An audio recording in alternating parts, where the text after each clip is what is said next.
Generation Y is the largest generation since the baby boomers. There are as many of us as there are of you. And that's about 80 million young Americans. And the dates are still a bit fuzzy. 20 years from now, sociologists will decide who Generation Y really is. But for now, we're basically talking about the people born between the late 70s, so 1977 or so, and the mid-90s. So old enough to remember 9/11 and what a moment that was for this generation. So the eldest Gen Yers are in their 30s. I am a Gen Yer, I'm 29. And the youngest are sort of starting off in high school. But there is, of course, something different about this generation, otherwise I'd have nothing to talk about. And these things are sort of centered around three key formative factors for Generation Y. The first is parents. And some of you are the people I'm going to talk about, so I'm sorry in advance that I'm going to lay out some of your troubles. Gen Yers are sort of the children of over-involved, over-indulgent parents who naturally raise kids with completely over-the-top expectations. They aren't getting married as early, they aren't having children as early, they aren't buying homes as early, and so there's nothing to hold them down, geographically or otherwise, the way there was many years ago. And of course, this makes sense for those of you who are boomers, because boomers are the original self-absorbed generation. Formative factor number two is what we're already talking about, which is technology. And technology actually has some interesting impacts that may or may not be intuitive for some of you. Obviously, technology has evolved so rapidly in the last decade that you almost have micro-generations now. So where in the past a generation would be simply according to chronology, so 20 to 25 years bookended by big sort of social or geopolitical events, what you have now is the difference between, say, me and my youngest brother, who's 10 years younger than I am.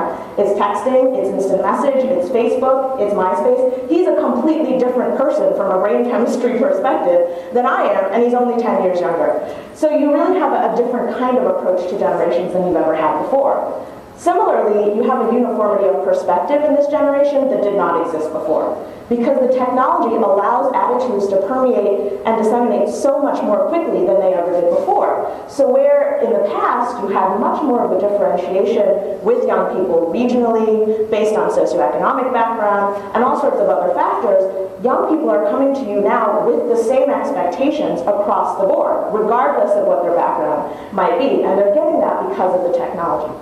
They can communicate very well online, they can do more than any other generation could do in that way, but when it comes to sitting in front of you, looking you in the eye, and having a real conversation in a social setting, they're really lacking on those simple, basic, fundamentally human skills.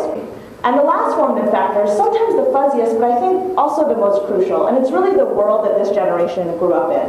When you think about it, because 9/11 was so formative for this generation as we were coming of age, and it's been followed by all of these incredibly destabilizing events, and not just destabilizing as wars were in the past or many other events have been for other generations, but destabilizing in their immediate impact, in their unpredictability. So Columbine and Katrina and all of these events that were so formative for us, but really showed us that, you know what, we can't wait till we're 65 to go have the lives that we want to live. Because we've watched our parents do that, and they're never going to be able to retire because they've invested in companies for 10, 20, or 30 years, and now find themselves unable to actually have the life that they thought they were saving up for. So this generation is like, you know what, that's not going to happen, because if I wait till I'm 60, the polar bears will be extinct, the monuments will be exploded, and I will be left here with maybe some money, maybe not, and not a lot of richness to my life. They don't do PowerPoints, they don't do offices, they don't do podiums, but on the other hand, they're more worldly than any generation up to this point has been at this young age. They're more driven than any generation has been. They're more excited about what the world has to offer them than ever before, and they have access to all of those things because of the tools that they've grown up with. So you have a real opportunity in this generation. And let's be honest, the thing about this generation that's most differentiating is really how vocal we are. So while we might not be saying anything that older people don't already think, you're going to hear about it when we think so. You're going to hear about it online, in all of our communities, and you're really going to find that this generation is ready to talk about everything that they're feeling all the time, no matter what. So that's sort of the broad portrait of Generation Y. Now, what does it mean for you? Actually, I think, as I said earlier, that there's a great opportunity with this generation because they are so ready to live that best life, and wine is a big part of that. So when you're looking to talk to these young people as consumers, what is it that you need to think about? What are the ways in which you need to communicate with these young people? And again, I think this falls into three categories, three key values that Generation Yers hold, that if you consider them in your work and in your outreach to them, they can really inform every aspect of your marketing and of your thinking. So the first one is mission. Now people hear this and think, what does some kid think about my mission as an organization? Whether it's an employee or a consumer, what difference does it make to them? And the reality is, for Gen Yers, mission is everything. We want everything in our lives to reflect our values. So you want the marketing to really feel like it's about who you are. It's about where you come from as a brand, and it's inserting itself into this sort of philosophical milieu that these young people have. They want to feel like they know you and like you represent and reflect them. So now when I say that, naturally people ask me, well, how do we do that? How is it that we engage in that with these young people? And the reality is, don't think of yourself as a marketer. Think of yourself as a partner. This is a generation that does not want to be marketed to, but they want to be in partnership with all of the brands that they have in their lives. And so if you think of yourself as a partner, it starts to become clear what it is you can offer this generation. So if a financial services company comes to me and says, Nadira, how do we speak to these young people? I say, you know what? Don't make a commercial. Don't do another 3D, over-the-top, exciting virtual video game thing that you've heard is really cool. Think about what it is you can offer this generation. As many of you know, this is a financially illiterate group of young people. So this is a place where you might be able to make a quick 90-second video that's engaging and cool and talks a little bit about some personal finance subject that these young people will find exciting. And remember that this is not just Generation Y as in the letter, it's Generation WHY. We crave knowledge, we want to consume all of these ideas, and we want to know things that we know we don't know, because goodness knows we don't know a lot.